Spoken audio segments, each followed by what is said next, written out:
Good afternoon, good evening, and good morning, depending on where you're calling in from.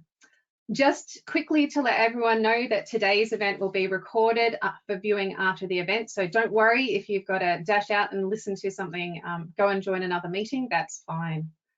My name is Denise Mckenzie, your host for today's International Women's Day celebration. For those of you that don't know me, I hail originally from Australia and now in the United Kingdom. I'm currently working as the co-chair of Benchmark Initiative, looking at ethical use of location data. I also chair the Association for Geographic Information here in the UK, am part of the steering committee for the Women in Geospatial Plus, and sit on a number of geospatial related advisory bodies. But mostly, I'm a proud evangelist for all things that are great about the geospatial profession. And personally, one of the best things is the diverse range of women that are making incredible achievements across the globe. Today's International Women's Day theme is Choose to Challenge, and it has been enlightening to see the responses around the world to that calling. In pondering what exactly I would choose to challenge, I came across the research conducted last year by the Female Lead about the myths that we all hold related to working women. It was interesting to see that the myth that imposter syndrome holds us back, yet in fact, it can be a powerful motivator, or the myth that women don't take risks at work, when in fact they will for better conditions and control in their workplace. And one myth that I feel very strongly about, the myth that new mothers stop caring about their careers, when in fact the research showed that kids or no kids, work is really key to our sense of self and meaning. Out of this research, they concluded that a big part of the equality problem that we all still face is an unentitlement mindset. The way in which women are conditioned to feel less entitled than men at work, at home, and after maternity leave in all areas of their lives. And this creates something that they've called the entitlement gap between men and women. And it's a stark gap that I've seen across my working life in many cultures throughout the world, and not just for women, but minority groups as well. So cultural change is something that is the responsibility of all of us, women, men, family, colleagues, friends, employers, governments. So on this International Women's Day, I choose to challenge all those myths that are holding us back. And along with the Female Lead, I also choose to challenge that entitlement gap, because frankly, every person should feel like they have equal entitlement. And I'd encourage all of you to take to social media today and share your thoughts on what you think you should be choosing to challenge today. So with some of the challenges out of the way, what I really want to get into is a celebration of the diverse leadership and skill across our geospatial community. We have a fabulous keynote coming from Dr. Dawn Wright, followed by 2 panels looking at technical leadership and the experiences of founding your own company. Please share your thoughts in the chat that you'll find on your right. Please make sure that you go out on social media using hashtags like IWD 2021 or Female Lead, Women Lead, hashtag Geospatial Women. And also, if you're looking for other handles and hashtags, you can head across to our Women in Geospatial website. If you're not already signed up, please make sure you head across there too to sign up for network communications. And for ladies out there like myself who like to have a good talk and offer presentations at conferences, please consider entering your details into the speakers database so that we can help increase the diversity of the panels we watch, presentations we experience, and importantly, the leadership voices that we need to hear. And lastly from me, events like this only happen through collaboration. And I want to thank all the members of the working group that pulled this together, our partners, Women in Geospatial Plus, Geovation and AGI, our facilitators, panelists, speakers, and all of you for joining us this afternoon. At last count, I think we were close to 200 registrations, which is really a great achievement. I wish you all an inspiring and thought-provoking experience this afternoon. And so first up, I would like to introduce one of the great leaders of our community and a co-founder of the Women in Geospatial Plus, Miss Julia Wagman, to give a short update on what is happening in the network.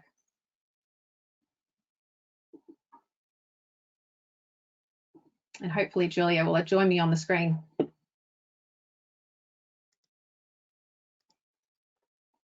Yes. Okay, do you see my screen? We do. Okay, perfect. Okay, thank you, Denise, for the great welcome and also to bring us all into the correct spirit. I wish you also all online in this event today a happy International Women's Day. I just want to give a short overview on, in case you don't know exactly what Women in Geospatial Plus is doing and what we're up to. You might know us from LinkedIn or from Twitter, or you already on our Slack channel, then you might already know a bit more.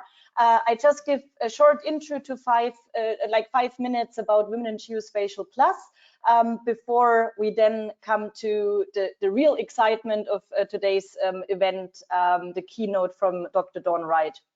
So today's International Women's Day motto is choose to challenge, and I would like to invite you to choose to challenge the status quo, because this is exactly the mission what we have from Women in Geospatial Plus, because we believe in changing the status quo by creating a strong network of women in geospatial leaders and change makers.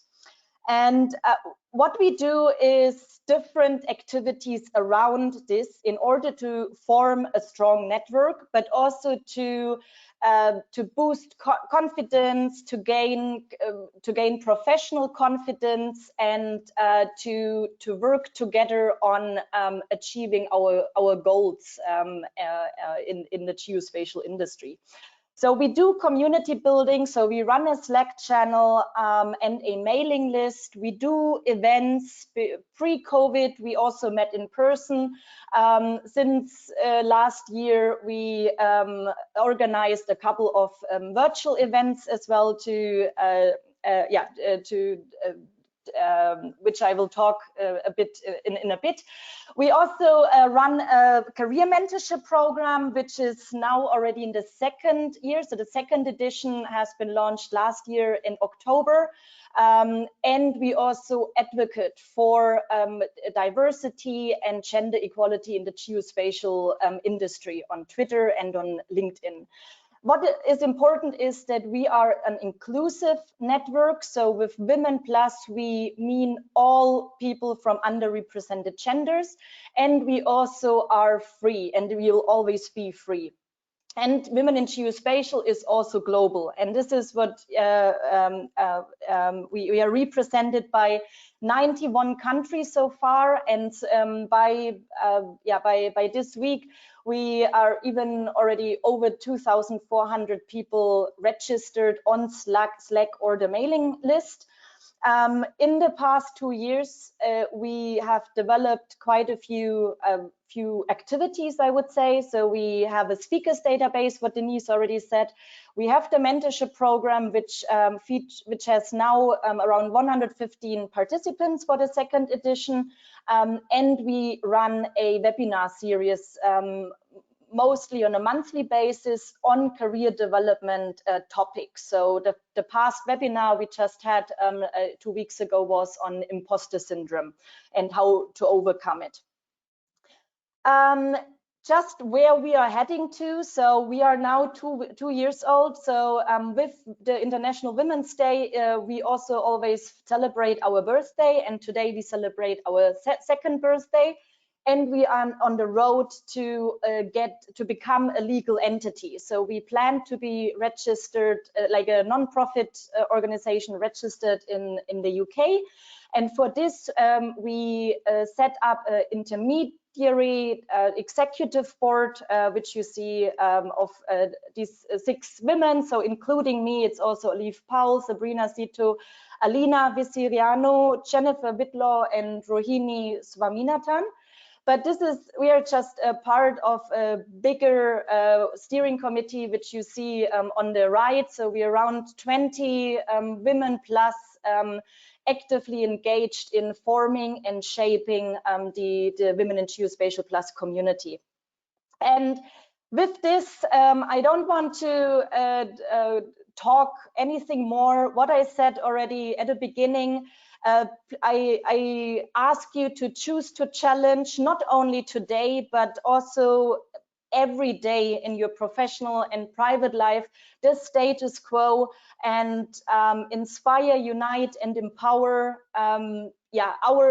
ourselves, but then also us as a community. And if you're not yet part of Women in Geospatial, please let's make a change together.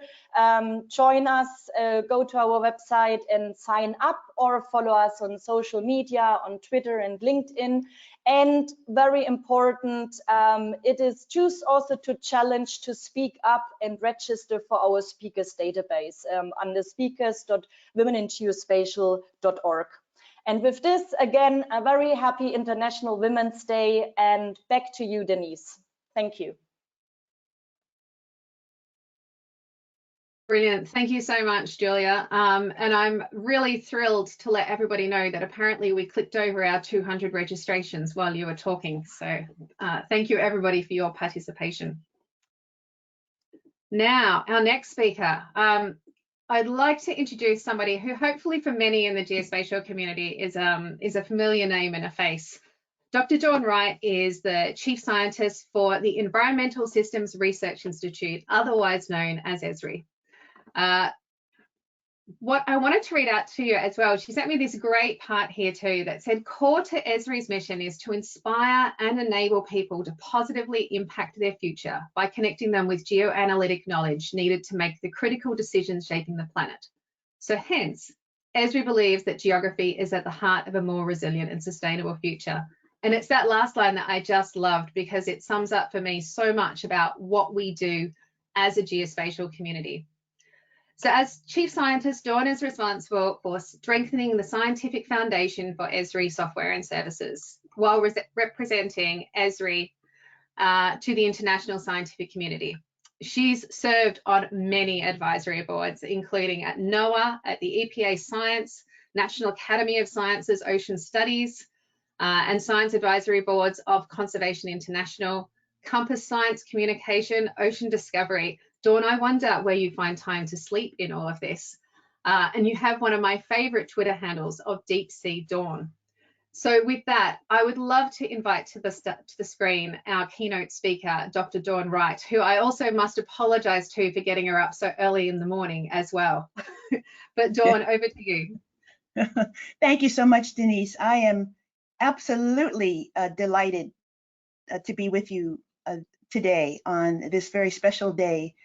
And the Women in Geospatial Plus Slack channel in particular is a daily lifeline for me. So you are a marvelous organization, fantastic colleagues from all over the world.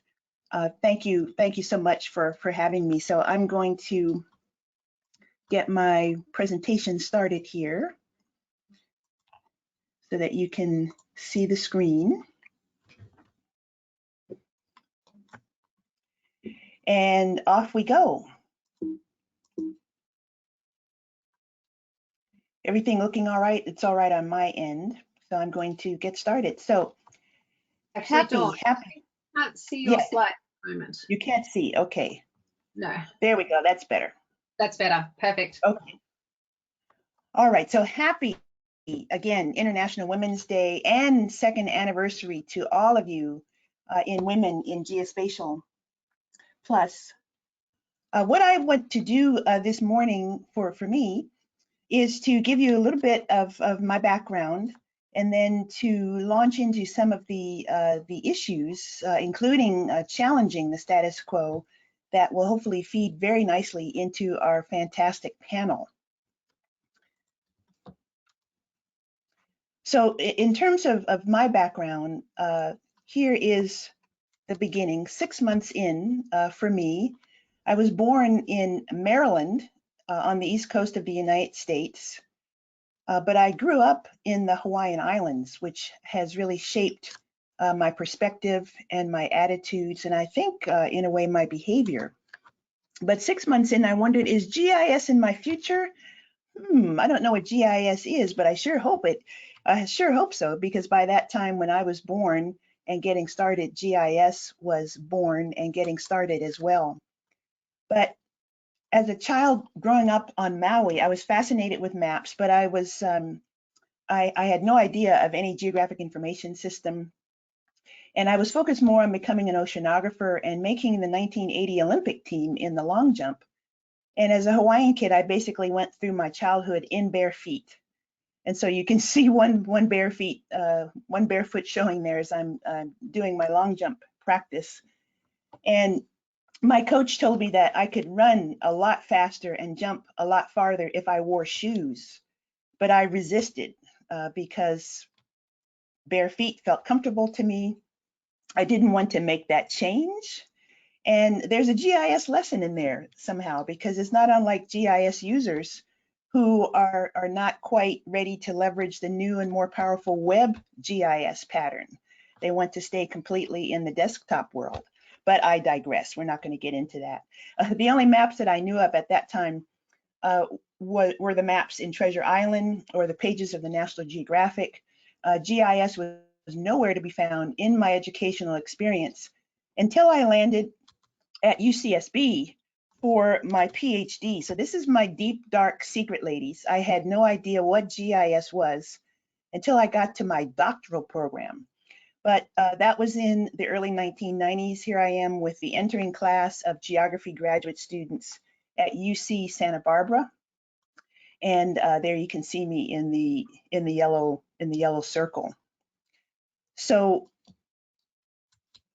my geography studies were actually focused on the ocean, and I thought it would be fun to show you a map of all of the places that I've been to at sea throughout all the world's oceans, and especially with the lovely international audience that we've had. So it's been quite a journey, quite an adventure. Many of these expeditions included actually visiting the sea floor in research submersibles, which was a lot of fun, but not nearly as fun as crossing the equator and being the mistress of ceremonies of the equator crossing ceremony, reading charges to those who had not yet crossed the equator and letting them know what they would need in order to cross from the realm of polywogs to shellbacks. And so I was able to don a lady pirate persona on many of these expeditions and to really have a lot of fun and make some lifelong friends. Now I want to tell you a story, and this is along the lines of what we are going to discuss in the panel in terms of one experience that has shaped or affected our leadership styles. And so my story has the moral of failure isn't final, nor is it fatal. All of us have experienced this at one point or another. But we need to remind each other of that, I think. And so my story starts at my master's degree level. Before getting to the PhD level at UCSB, I did have all those adventures along the way. But I think it's appropriate to share that I had a very difficult time with my thesis research while doing my master's degree. And I was working with some data that were very hard to collect, and even further, it was hard to understand these data. It was seafloor geophysical data looking at the Earth's gravitational signal as well as the bathymetry. It also involved some mathematics that for me were difficult, and despite having a major professor, he was too busy really to guide me or to offer any real assistance. This was his first academic job as a young assistant professor. And so he was scrambling to publish or perish and all that goes with that. I basically had to teach myself what I needed to do with the help of two senior doctoral students who were in different departments, no less.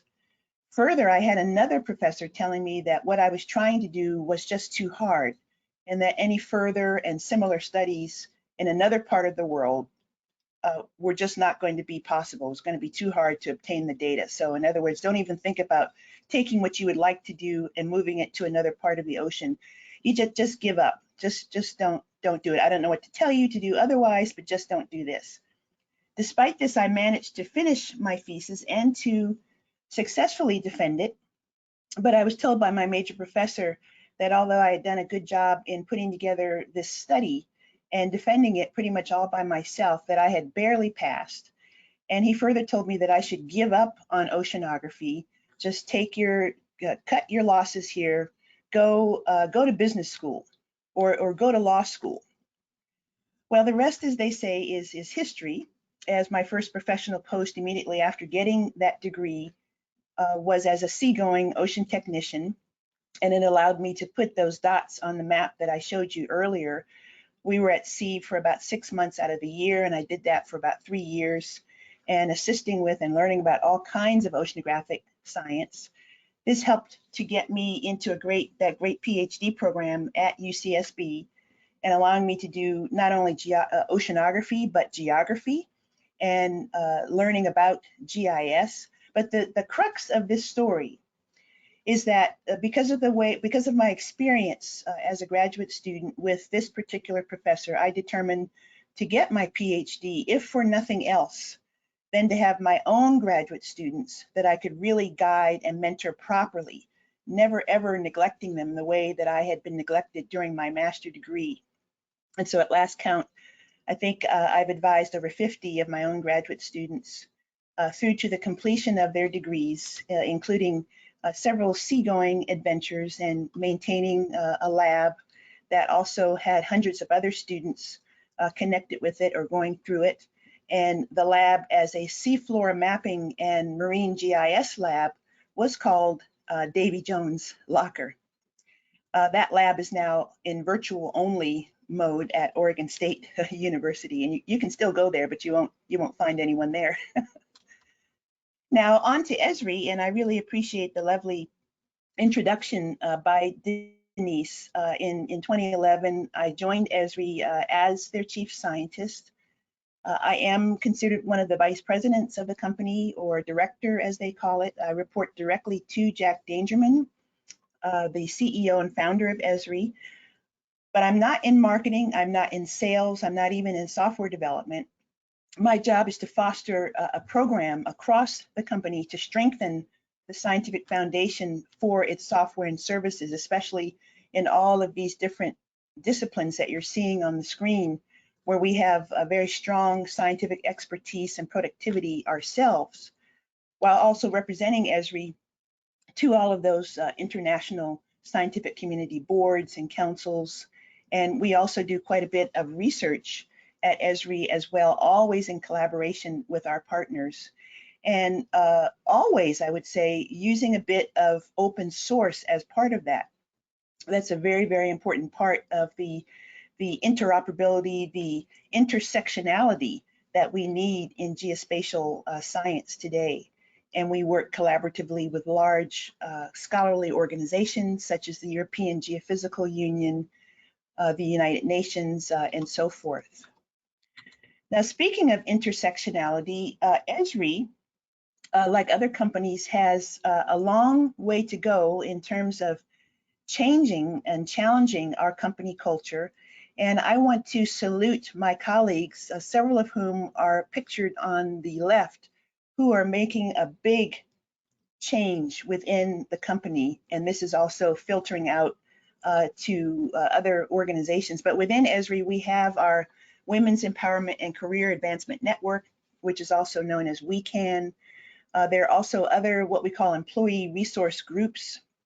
And we're so happy to have Valerie Grant, for instance, so involved in our North Star Employees of African Descent group. Clara is for Latinx and Hispanic employees. ECOS is our sustainability group. There's a group for parents. There's a group for LGBTQIA+, and many, many others. And then we also have the intersectionality with kindred groups such as your group, but also some of the groups that I've been very pleased to work with have been Black Girls MAP, Women in GIS, mainly in the US, but with some chapters that are around the world now, African Women in GIS, which is interleaved with Women Geospatial Plus. And if you go to the URL in the upper right, Caitlin Dempsey has written a very nice article that links to your group, our group, and to many other groups, so that there's a nice compilation of resources there. And of course, there are so many other groups and so many other places that we can get resources. And I had to show the picture of my dog on the left because she's wearing the t-shirt that I'm wearing. I'm wearing the shirt right now, so she is without a shirt today. As you can see in the back of my screen there, she's taking a nap. I want to pivot now to just a few minutes on issues. Now, this slide was made about 5 years ago, and we had no idea, of course, what was going to transpire with the pandemic, and the idea that work used to be a place that we commuted to, that we physically went to, but now, of course, work is everywhere. And for so many of us, as soon as we take a step out of bed, we are essentially at work, because what is the first thing that we do? We check our phones for the email or the tasks or whatever is at hand. We grab minutes wherever we can.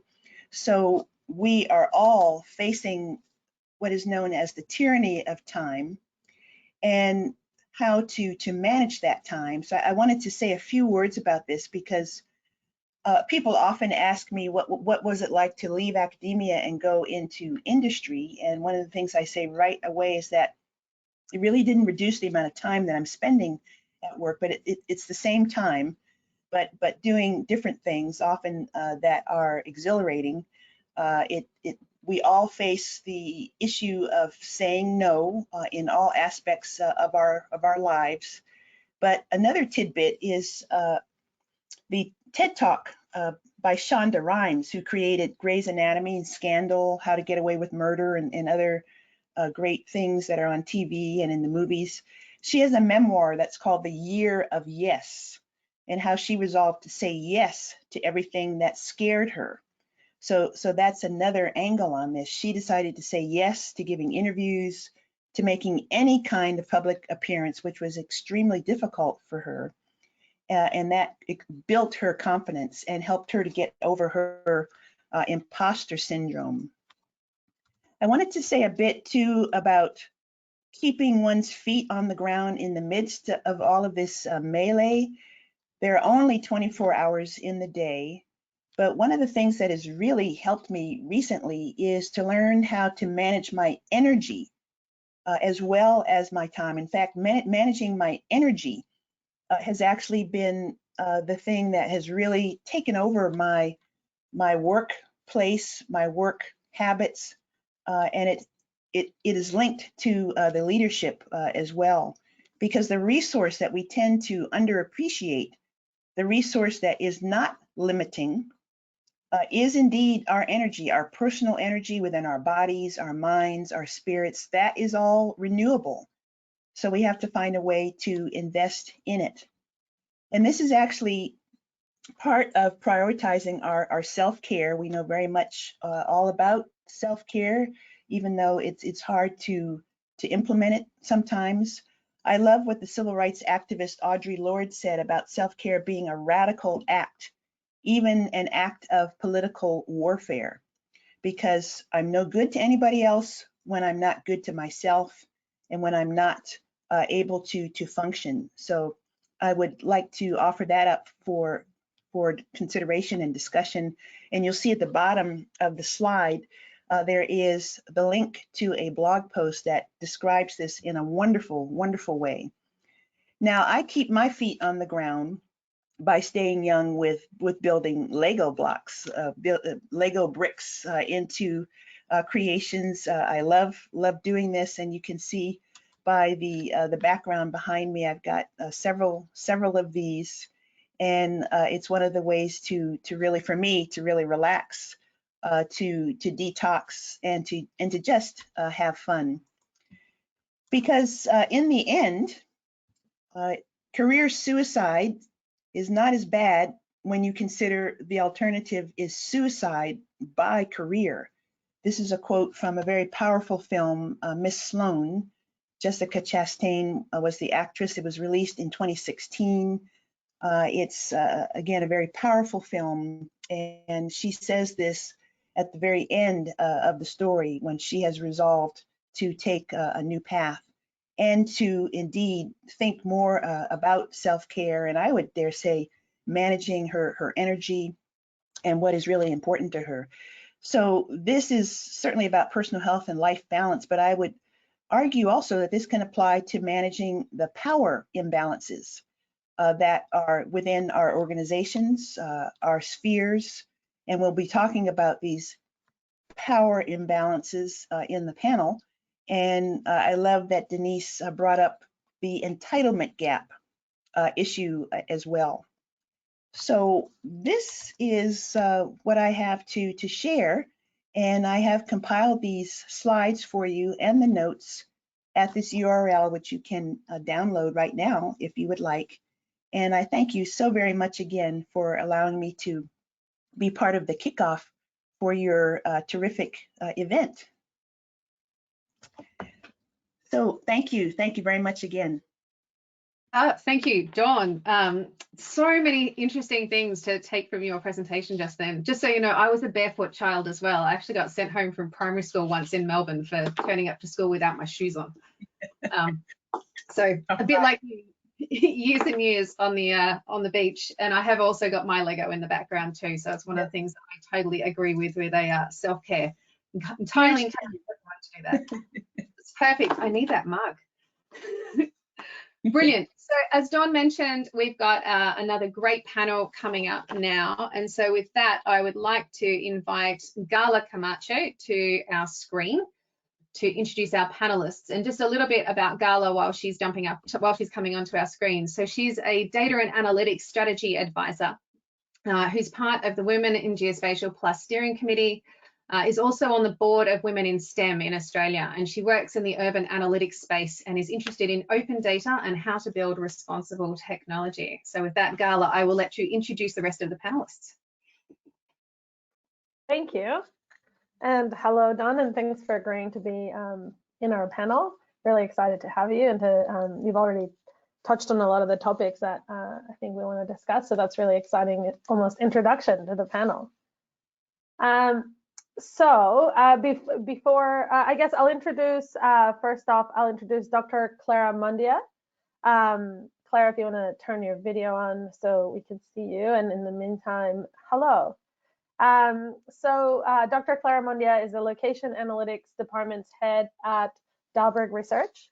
She has built a unique team of GIS specialists in Kenya, and under her guidance, the team has built one of Africa's most comprehensive geospatial research database. She has more than 12 years experience in spatial analytics with a focus on major development challenges faced by developing countries. And welcome. Thank you for being here. Thank you so much, Carla. Thank you so much.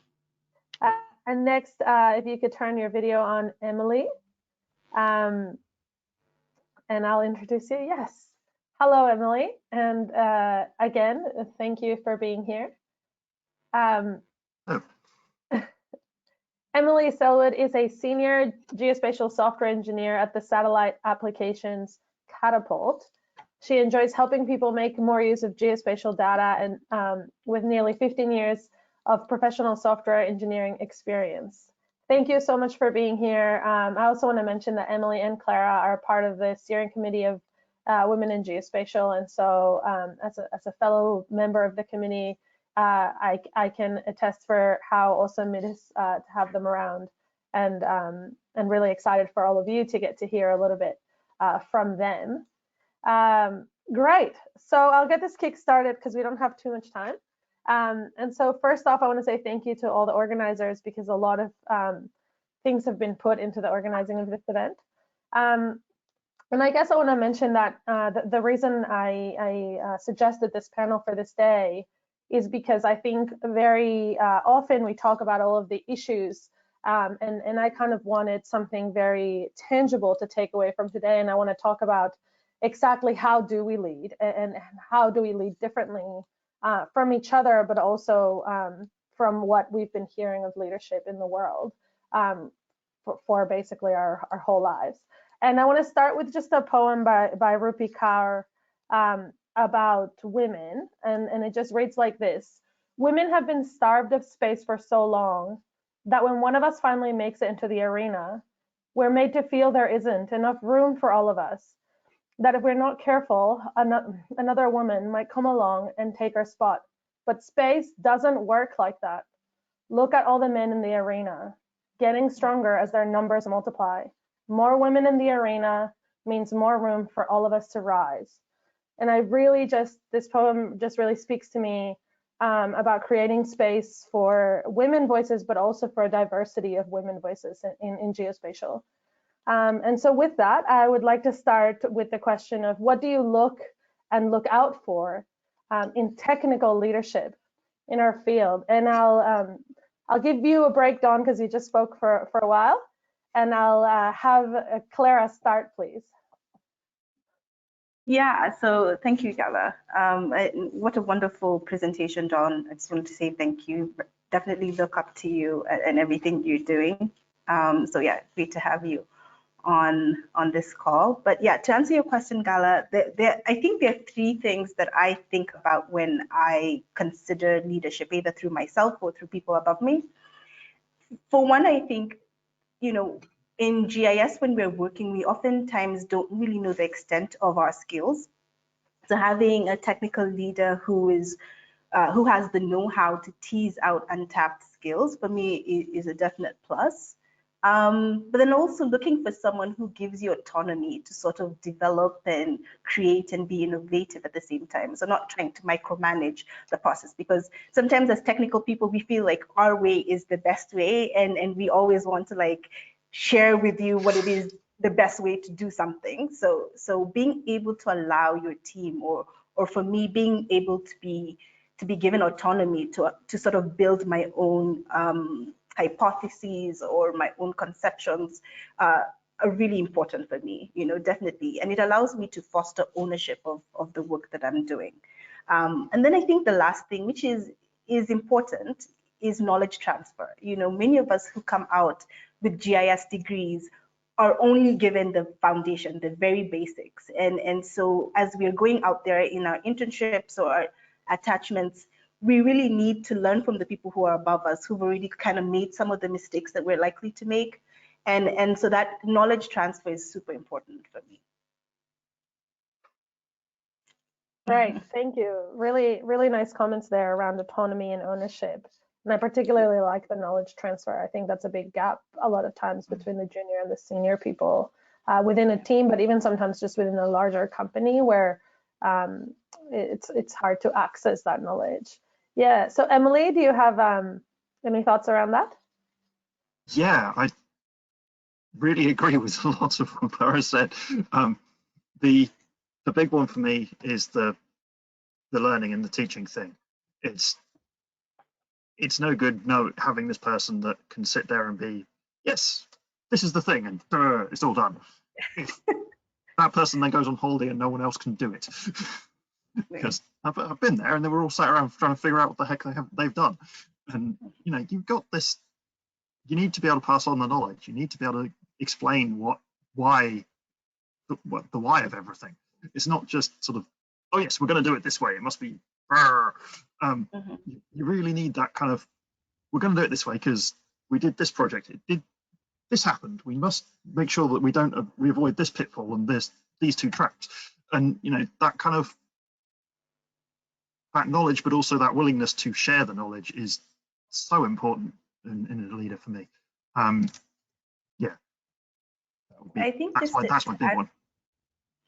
Just to add on to that, it can be a very dangerous line, because then you might have your team sort of waiting for instructions. They can't do anything until you tell them what to do. So being able to sometimes, I oftentimes find myself having to say, what do you think we should do in this situation? What would be your suggestions? So that I can also kind of get them to exercise those skills of critical thinking, and again, going back to that autonomy, letting them have that ownership for the work that they're doing, because they sort of figured it out instead of waiting for you to do it. To tell them how to do it. Yeah, but I totally agree, definitely. I think they build on each other. The more you give people autonomy, the more they're willing to share how they would do things, and the more you teach them. Dawn, do you have any add-ons to this? This is so spot on, and several of us received some additional leadership training just last week, and one of the major points was Clara has brought it out, backed up by Emily so clearly, in terms of especially technical leadership. Leaders have to have the humility and the comfort level with their team to bring them along. So it is a difference between information and instruction, is the way that we learned about it in our training. Because information, if you're willing to bring your team up to your level and share the information that you have been given, that allows them to exceed their expectations. Whereas instruction, if you're just telling them, do this, do that, I'm in control, you need to pass everything through me, you don't have the autonomy that Clara is talking, you don't have the creativity, you don't have the freedom, just let me instruct you and tell you what to do. That instruction allows you to just meet expectations. Yep. So the idea is that this additional information sharing allows people on the team to accelerate their learning curve and to build trust, and again to exceed expectations rather than to just meet them. So it's a wonderful question and wonderful. Yeah, I agree. That's great. I think it's really interesting that a lot of these kind of collaborative methods of leading are surface, and they also surface. Sometimes we like to think about productivity as being non-collaborative, but I think actually what we find in a lot of workplaces is the more collaborative we become, actually the more productive we become, and then it feels good for everyone. Okay, great. So that leads to nicely to the next. I'm sure a lot of these explanations come from experiences we've had, and so I was really interested to hear if there was one particular experience. I know Dawn shared one in their presentation, but a particular experience which just shaped or affected your leadership, and I don't necessarily mean positive or negative, and it doesn't have to be like a one point in time experience. Also, it can just be kind of maybe a theme or something that has shaped in the way you like to lead and or be led. And I'll start with Emily this time. Sorry, I was undoing muting because there was a freight train going past. For me, there's a couple of them, and mostly it's a sort of learning from experience of previous bosses. People who've been my senior before, and seeing things that they've done and things that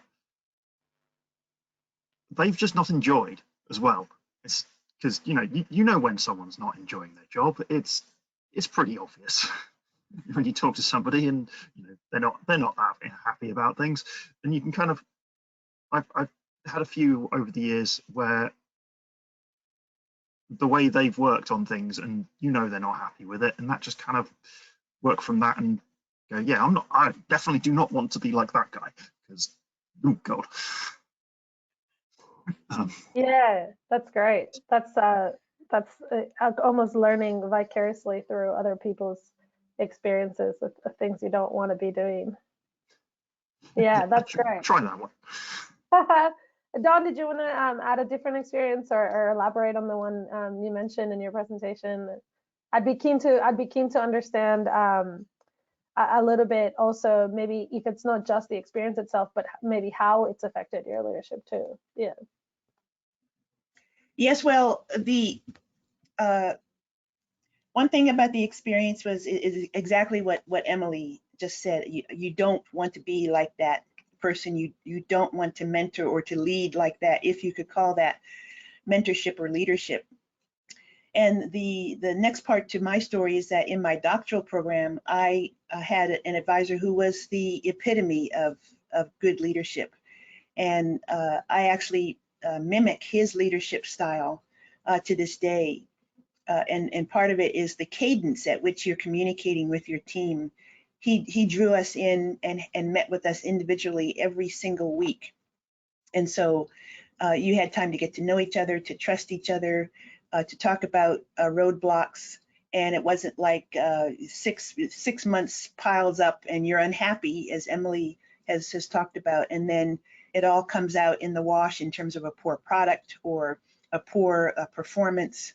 That regular cadence of communication is something that really, really affected me, because it made me feel so valued and so empowered. It took away my imposter syndrome, being a doctoral student in a very high-powered department, surrounded by brilliant people who are now leading in the geospatial industry now. So yes, that's the corollary to the story that I shared. Wow, that's amazing. That's so inspiring that it can be environments like that that really flourish and that can really set the tone for us to kind of, you know, jump upwards. And that's really great to hear. I've heard the opposite experience of a lot of PhD students. It's really nice to hear that. Clara?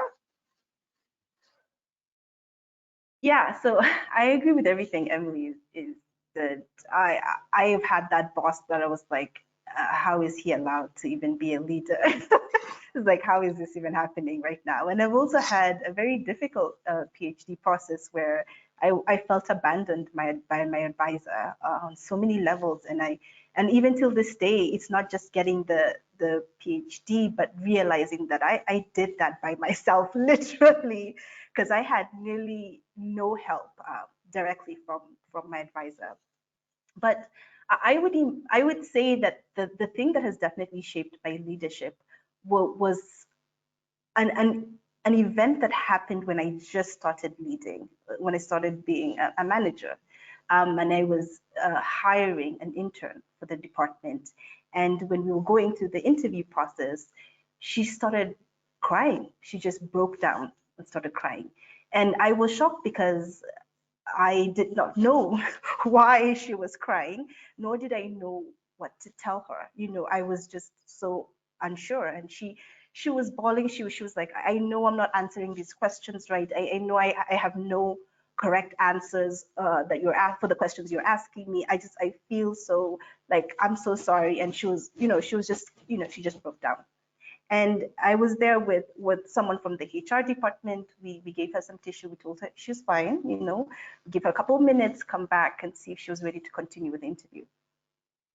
And weird to me was that I felt she was doing fine.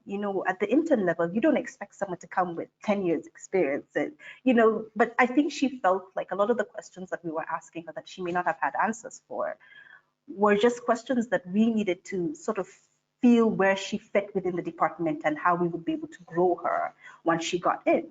And so we come back, her tears are dry. We ask her, do you want to continue? She says, yes, I'd like to continue. And she continues on with the whole interview pretty well, but you could see she was sad. Day passes, we go through other interviews, and really on paper, she was the best candidate. And I hired her. No complaints since this day.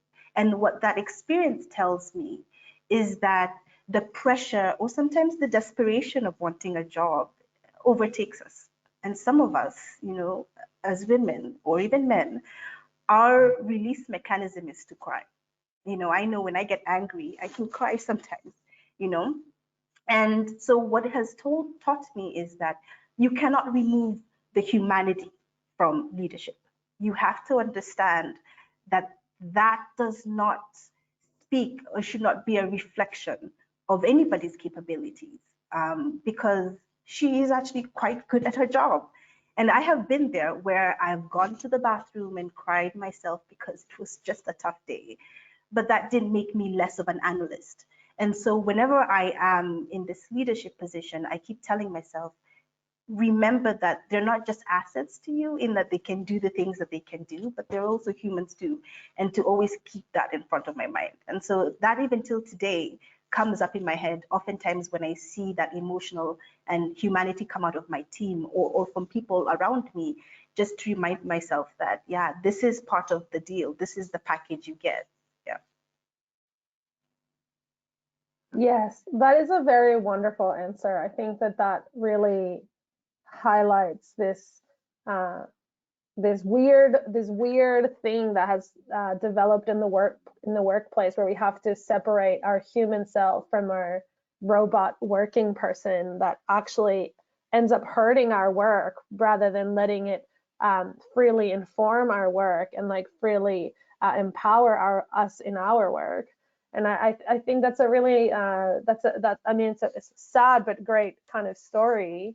Clara, thank you for sharing that, and it really nicely leads into the next question, which is the question itself is, how do you keep your feet on the ground? And mostly I want to say it comes from me seeing a lot of people go up in level and somehow drink the juices of no longer caring for the people around them and becoming this old person manager and this very kind of overpowering force that no longer cares or notices power imbalances, that, you know, enters the room and expects to be treated equally when really the things aren't equal. There's a power imbalance. You could fire me.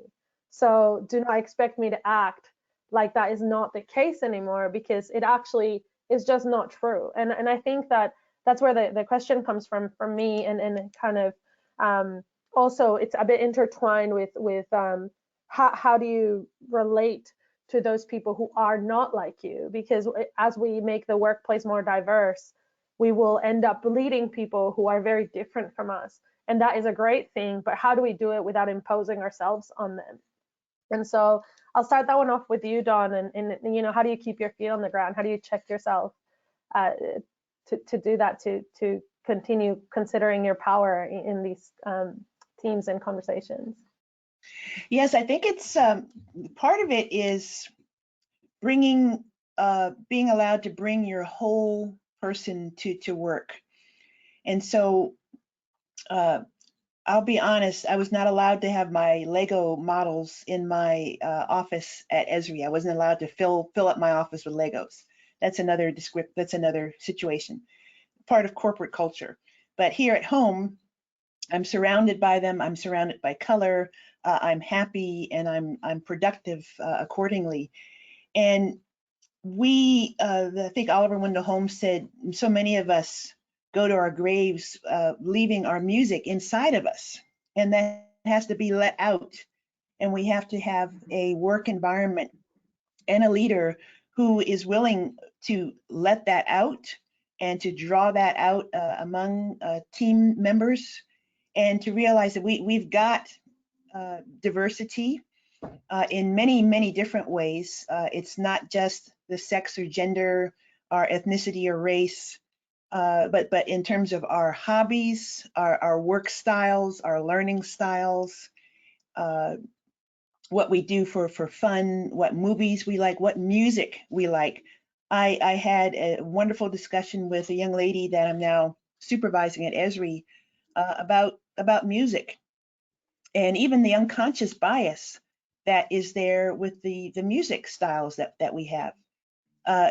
And so again, you can't just, as Clara and I have both talked about with our degree programs, being left alone to struggle on our own. There's got to be a regular cadence of communication to help with this. And so the good experiences that I've had wherever I have worked have come from that, where you take the time, you must take the time to get to know and to trust each other, and to go from there. Right. Really, really nice comments there about trust. And I really liked that you mentioned that you need leaders who draw that out, who draw out of you coming as your whole self to work. That's really nice. Thank you, Dawn. Emily? Yeah, it's kind of interesting because I don't actually manage any people. I manage projects and open source things and things, but I deal with colleagues, not other people. You know, I've had interns and the like, but that's not quite the same thing. It's a lot easier to teach an intern the new bits than it is to teach a colleague. For me, it's the way I kind of keep myself grounded is remembering and actually doing that teaching bit is, for me, it's that thing of there's all this stuff that floats around in your head that you've learned over the years of all of this amazing domain knowledge of bits of GIS and stuff like this. but we all only know a little bit of everything that can be learned. And, you know, the guy that sits next to me at work, he's got a completely different set of experiences in life and has been through stuff. And he has this sort of, we both have this overlapping bit. We're both software engineers, but the rest of it that doesn't overlap is all the interesting stuff that they can teach me and I can teach him. And it's that helps knowing and helping everyone get around. We've got quite a diverse office of people from all over the world. One of the really interesting things I really miss about being in the office all the time is those conversations where you mention something to somebody that is so part of you that you just kind of assume that everybody knows it.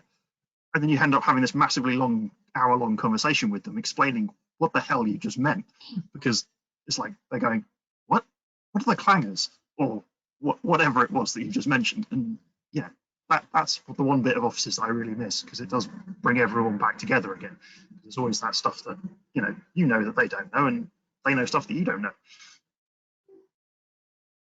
Yeah, really, as someone who grew up in Mexico and then lived in the US, then Australia, now in the UK, I really understand what you mean. And there's, I think I have too many stories around things that I know that other people don't, and the other way around. And I really appreciate that you take the focus of teaching and learning as part of that journey. I think that's very important with colleagues. Yeah, any last thoughts, Clara? Oh, you're on mute.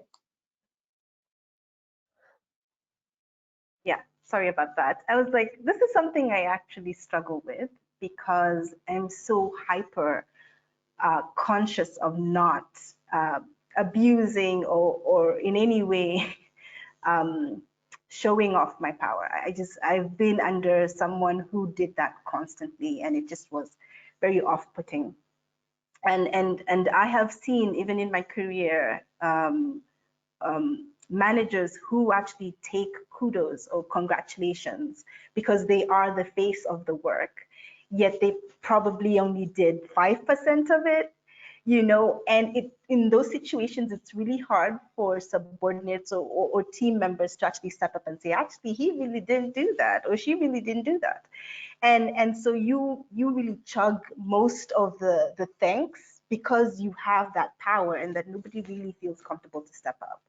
So I'm always saying, don't thank me, thank the team. They're wonderful, they're doing awesome. Because for me, I want to acknowledge that even though I do have the title and I manage the team, really we wouldn't be able to get much done without the team being as cohesive and as talented as they are.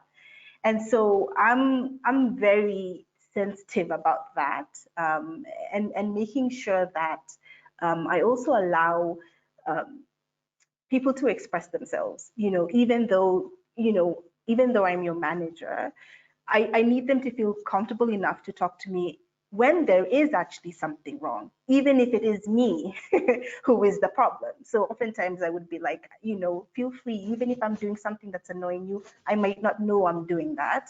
So please do feel comfortable to let me know. And I think that that's something I constantly struggle with, because I also think it might be a cultural thing. In Kenya, authority is super respected, and people can actually be silenced just because you're their senior.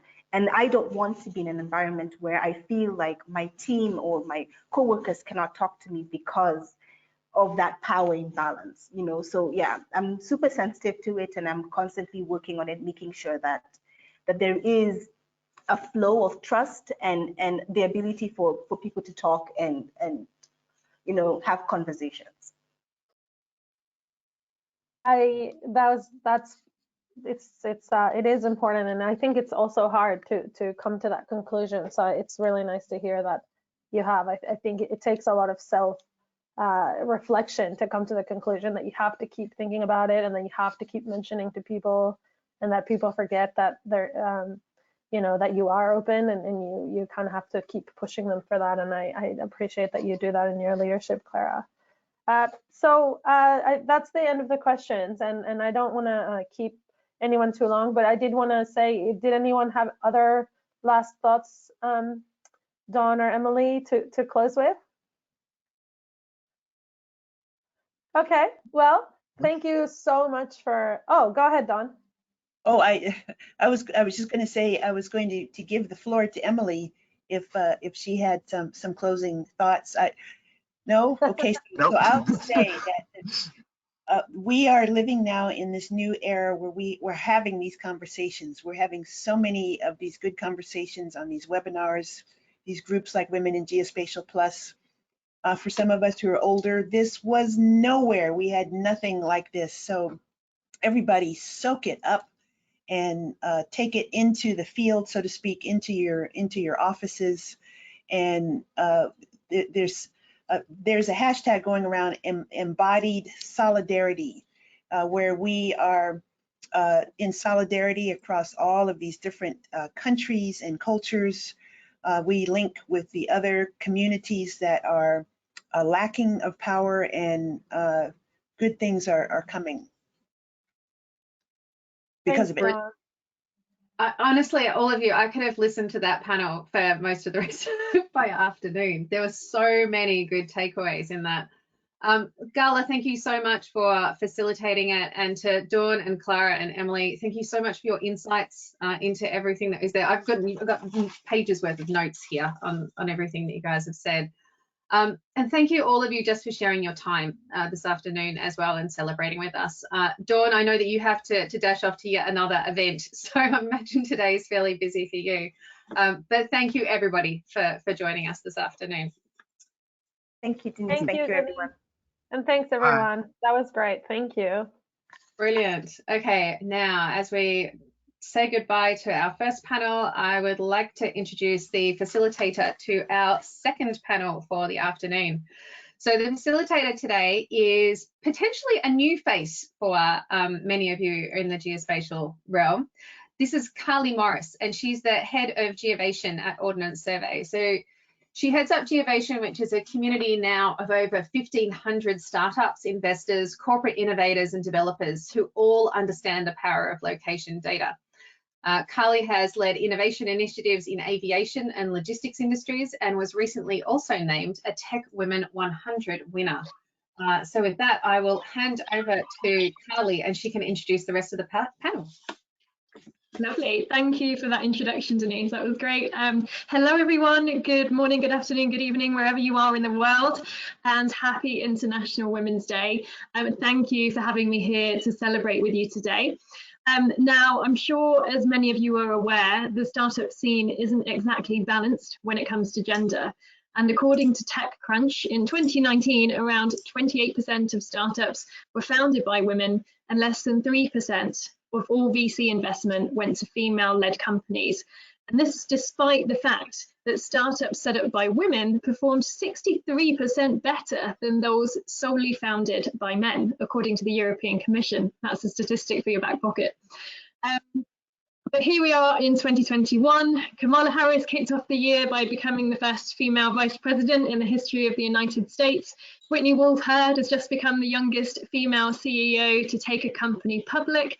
And I'm joined today by 4 fabulous female founders who are all trailblazing in their fields and setting the scene for other women to follow. So without further ado, let me introduce you to our panel today. So firstly, I'm joined by Harini Sridharan, co-founder and CTO at Sturfy. Harini's educational background includes a PhD in machine intelligence and computer vision for high-resolution satellite image analysis. Currently, she's working on developing a unique technology that provides spatial intelligence for cameras by combining street-level pictures with satellite imagery. Thanks for joining, Harini. Welcome to the panel today. Thank you, Carly, for that lovely introduction. No problem. I'd like to welcome to the screen next Valerie Grant. Valerie is the Managing Director at Geovision, an international knowledge services company providing a range of customized services and data-driven solutions. Valerie is a lifelong learner who is passionate about technology and entrepreneurship, relishing every opportunity to mentor women entrepreneurs and young people. Welcome, Valerie. Thanks for joining today. Thanks for having me. Next, I'd like to welcome Linda Aschwarder. Linda is the CEO at FICO Tech and Managing Director at Afro AI. Afro AI is a software consulting company based in Berlin that leverages cutting-edge artificial intelligence technology in providing smart solutions to geodata science problems with focus on African data. And outside of her professional journey, she worked as a mentor and an e-counselor to girls in Kenya and Nigeria who need help in education and career paths. Welcome, Linda. Nice to have you here today. Thank you so much, and thank you for the introduction. No problem. And last but certainly not least, I'd like to welcome to the stage Lindsay Noakes, co-founder at Gather. Lindsay co-founded Gather in 2016, and she oversees Gather's programs and operations. Outside of Gather, Lindsay spends her time as a trustee at the United Nations Association for the UK, also volunteering at the Vagina Museum and going on road trips to explore new countries. Welcome, Lindsay. Hi, thanks so much for having me. It's great to have you all here, and wow, I feel incredibly lucky to be speaking with such inspirational women today, and I'm sure our audience are very excited to hear more about you. So let's start with hearing a little bit more about you. So if you can tell us, a little bit more about your business, tell us why you do what you do and what impact your business delivers to society. Can we start with you, Harini? Sure. So hello all, I am Harini. I am the co-founder and chief technology officer at a computer vision startup called Sturfy. What we developed is a novel and a powerful platform that provides spatial intelligence to cameras. We utilize satellite and aerial remote sensing data to create sort of a digital replica / fingerprint of the world that will power devices on the ground with cameras such as smartphones and any cameras that are mounted on a car to accurately understand its local surroundings. So what we provide is basically what maps did to us. Maps help us navigate. So we are developing sort of a digital map or a digital fingerprint that will help machines navigate. So this will act as a building block for applications such as augmented reality and robotics. So please feel free to visit sturfy.com to see some of the exciting applications that we are developing, and we are really hoping that this technology will become a very integral part of everybody's life, everybody's smartphones in the future. Amazing, thank you, Harini, and definitely encourage you to check out sturfy.com if you want a vision of what the future can look like. It's very exciting. Linda, can we go to you next? Sure thing. Okay, I started Afro AI because I noticed there is a lot of German companies or European companies that work with African data, but they do not have African data scientists to work on them. I also believe that when you know a place, when you understand data, that's when you know what exactly the data present. So I always give people an example of collecting information about a dog. So when a dog is born, the growth rate when it's still a little puppy, it's much higher than the normal size after 1 year. So when you plot a graph on how the dog is growing, then you realize that at the time your dog is 5 years, it looks like a horse but much longer. So, and that's the whole reason why I started Afro AI, because Africans know what is affecting them and they know their data well. They can deduce information about this data, and hence Afro AI. And also you mentioned that I am the managing director, the CEO of FICO. A while back, one of my partners in FICO, we noticed that when you're going home, you either have an automatic gate opening or you have a gate man, right? So you reach at the gate and you're busy hooting at the gate, and there's a lot of noise pollution, you alert thieves, there's a lot of insecurity, especially in big cities in Africa. And so we developed FICO. So it's a proximity alert system, same time as security. It has a sensor and a receiver. So when you're driving home, it alerts people at home that you are coming, And if the gate is not automatically opening, then they are there at the gate waiting for you to open. It uses both GNSS system, meaning more of course, global navigation satellite system, and radio waves for these. And that's what I do. Amazing, thank you, Linda. And talking about gathering data, particularly in Africa, I feel like we should go to you next, Lindsay. Yeah, hi, I'm Lindsay, one of the co-founders of Gather. We use data to get toilets to everyone everywhere. Today there's 2.5 billion people who live in cities around the world who don't have access to a safe, clean toilet, and we don't think that's okay. And very appropriately for today, it's an issue that affects women really particularly badly as well. Without proper sanitation, girls are often forced to drop out of school when they start their periods. Women can face increased risks of violence if they have to travel to use unsafe facilities, and often actually women have to use the toilet more, particularly if they're pregnant or if they're caring for small children, for example. So it's just a really universal issue which feels particularly poignant today. We are currently working in Madagascar in Antananarivo using data to improve sanitation provision there. And Linda, I love what you're doing. It's so great, and we are so excited that we're building our data analytics team in Antananarivo as well, because I just completely agree with you. You have to understand the context that the data is being collected in to really understand what it's saying. So yeah, that's me. Amazing, thank you, Lindsay. Maybe there's a business opportunity set up right there between you guys. And Valerie, if you can talk us through the same, please. Okay. Hi, everybody. I'm Valerie Grant, and I'm the co-founder and managing director for Geotech Vision.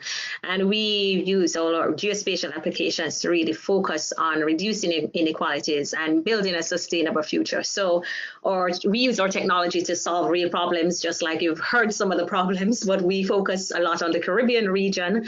And so we have been doing that. One of the things that we've been doing, for example, is during the time of COVID, we've been mapping communities that are technology deserts. And so we have also been issuing tablets, PCs to the kids who are out of school, who have stopped learning because of the COVID pandemic, and so that they can continue to learn. So we look at the real issues and challenge ourselves to find solutions to some of those problems. Amazing, thank you. Now, a question that I always ask entrepreneurs, because I find it absolutely fascinating to hear all of the stories, is how did you come up with your idea to start your business? Did you have like a light bulb moment that made you realize that you absolutely had to start exploring this idea, or did it come to you gradually? Let's start with you, Hirini. Well, the credit of the light bulb moment for Sturfy actually goes to the founder and the CEO, Anil, who was my mentor and my boss when I was a postdoctoral researcher. So when he brought this idea to me and discussed with me, that is when my point of ideation came of how can we expand this? How can we set up an actual platform? How can we engineer the solution? So my point of ideation came when he discussed this with me, and when he told me, I saw the opportunity. He saw the business opportunity. I saw the technology opportunity of how can we, grow this as a very powerful technology that can, power many, many things in the future.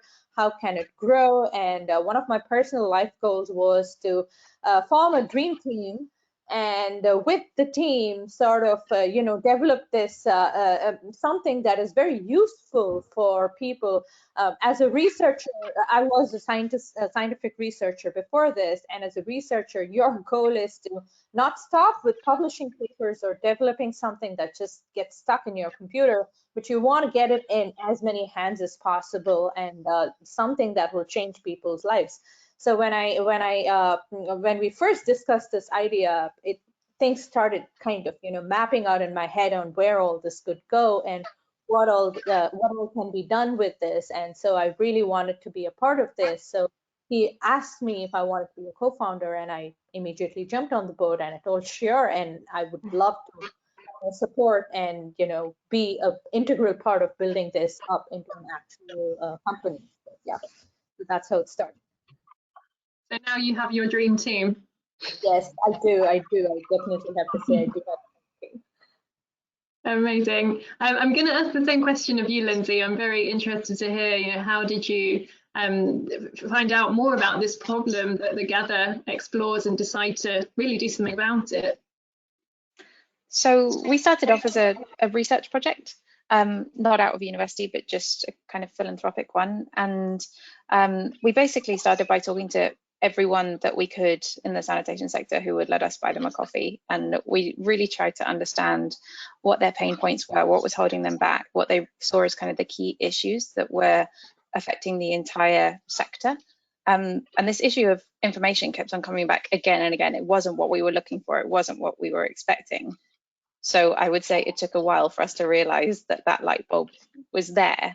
But all of these organizations were saying, we just don't have the data that we need to identify our new markets, to access funding, or to prove our impact. And so we realized quite gradually, I would say, that data is kind of like a cog that could power up the entire sanitation machine in a way. So yeah, that was I would say it was definitely a gradual thing for us, informed by a lot of conversations and other people's expertise and knowledge. And that validation of, where that problem really lies and who has that problem and what can you do to solve it, I'm sure, as you know, Lindsay, is so important when you're in those early stages of developing your business and the proposition. And knowledge really is power, like you say, from the data point of view, but also from validating that this is the solution you need to build for the market as well. I'm going to move on to a slightly different subject, because one of the brilliant things about this panel today is that we have female founders from across the globe. I really don't want to miss the opportunity to capture some of this global insight.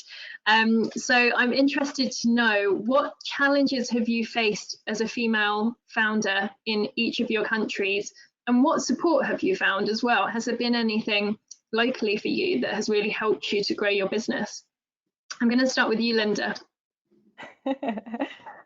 Thanks so much for the question.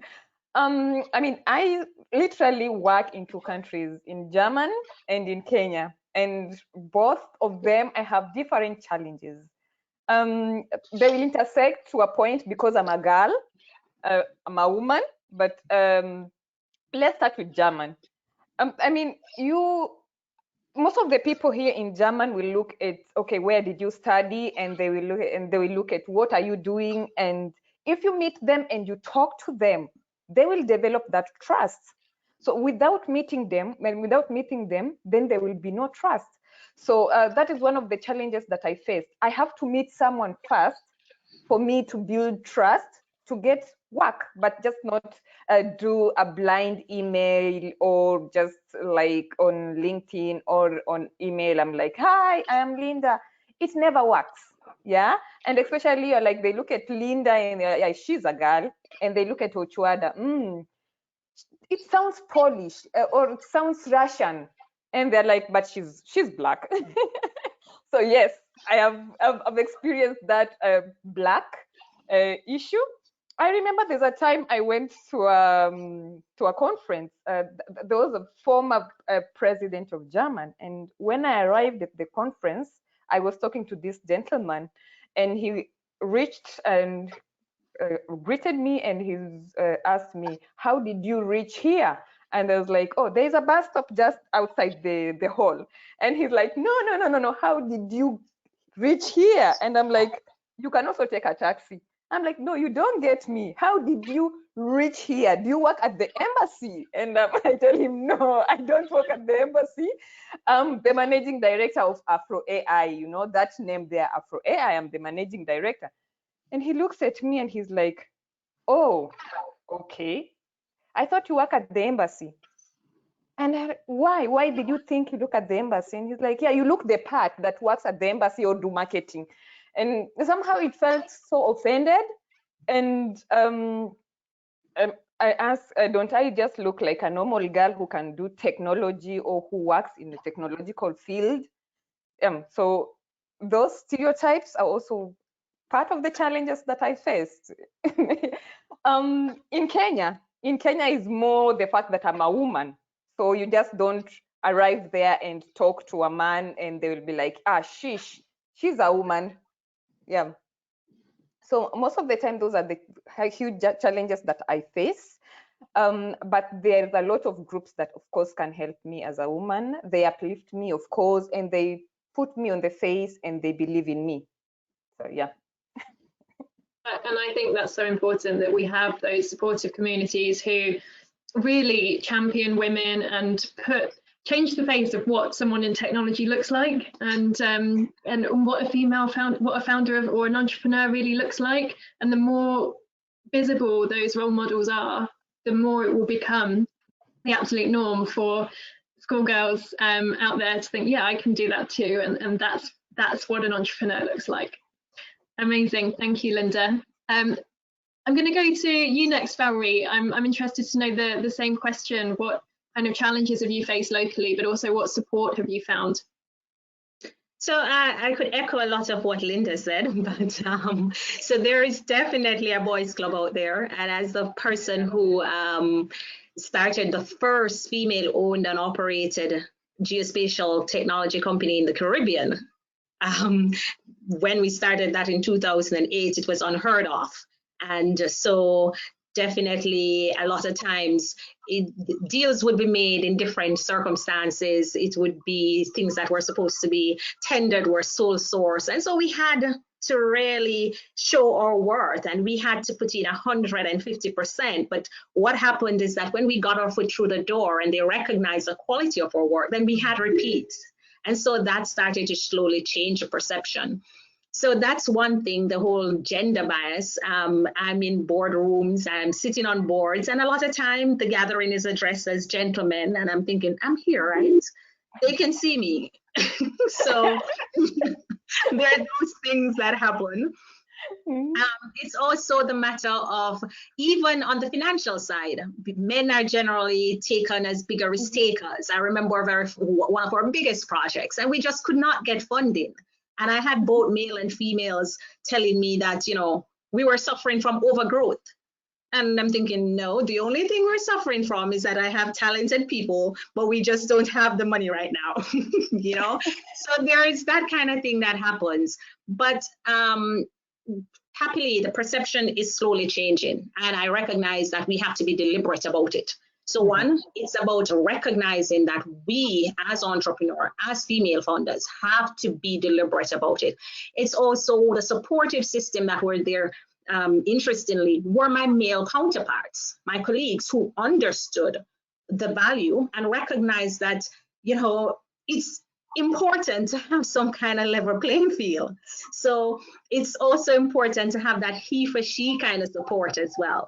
So so those are some of the things. And I think with the conversation, we keep talking, I heard Dawn say it, you know, having these kind of conversations is also raising the awareness and getting persons to recognize that it's important. And I think that we need to do our part to make sure that we pull others up, because when we start letting persons understand that whatever our feel is, it can look like them, then that's a powerful thing. And it's important for us to do those study tours, have those camps, have those talks to girls. And so that's one of the things that I do often, and I encourage my networks to do that, because I think we have to be the change. Absolutely, I 100% agree with that. We can lead the change, you know, we can be the change, and it's important that there are those role models and those communities supporting other budding entrepreneurs out there. It actually brings me nicely onto my next question. So at Geovation, we're always looking at ways that we can encourage more women to start their own businesses, and how we can encourage more female founders to join our accelerator programs so that we can support them. What do you think the startup community can do to encourage more women to start their own businesses? I'm going to go to you, Lindsay, for this one. So I think there's probably two main things for me. The first one is just very basic funding. Like Valerie said, like there just isn't enough funding going to female-led companies. And Carly, as you said at the beginning, like the statistics show that women-led companies overperform. So it's just mind-blowing to me that there's still such a lack of funding for female-led companies. And if you break those statistics down further, like companies led by Black women get even less funding, and it's like we need to change that, because we're missing so many opportunities, so many amazing businesses that just aren't being funded and that we're completely missing out on. I think the other thing we need to do is to make our workplaces more accessible to women as well. We need to have dedicated breastfeeding rooms. We need to have childcare facilities. We need to make workplaces more accessible to these amazing women and allow them to come back into work after they've had children or they've taken caring leaves. We need to end this culture of being expected to work 20 hours a day just because it's a startup and that's what we do. Because, you know, as women, we tend to take on the bulk of caring responsibilities, or we might just decide that that's actually really damaging to our mental health to be working that much. And so I think we need to start by saying that's not how we work, that's not how we produce the best companies and access the best talent. And once we do that, we should, I hope, see more women entering the sector. Yeah, I think that hits home to a lot of females in this industry, where there is that culture that unfortunately has developed where, you know, you're expected to work 20-hour days. And it really resonated with me what Dawn was saying at the beginning about managing your energy rather than your time. And I thought that's a great way of putting it. We only have so much energy we can give in the day, and it's important we balance that and change expectations as to our infinite Duracell batteries that we seem to have somewhere giving us infinite amount of energy. I'm conscious of time, so I just want to close off the session today by giving each of you the opportunity to give a piece of advice to all of the budding female entrepreneurs that I'm sure are listening to us today. So Harini, what advice would you give to any women looking to start their own businesses? Never be afraid to take risks, and now is always the right time. Never put it off. Never say that this is not the right time. I'm having a kid right now. No, never.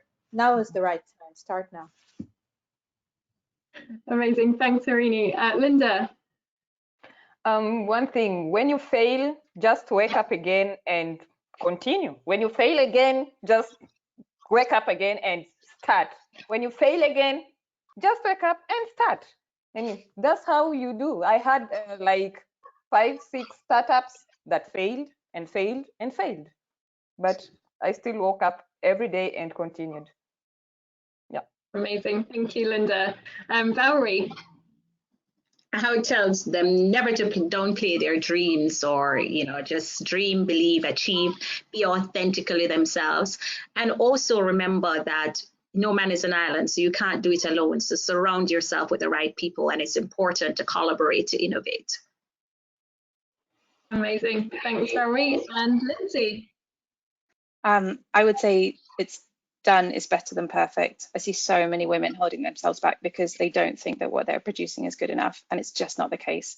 Just release it, send it out, test it, ask people for their advice. Just don't hold yourself back because you're looking for perfect.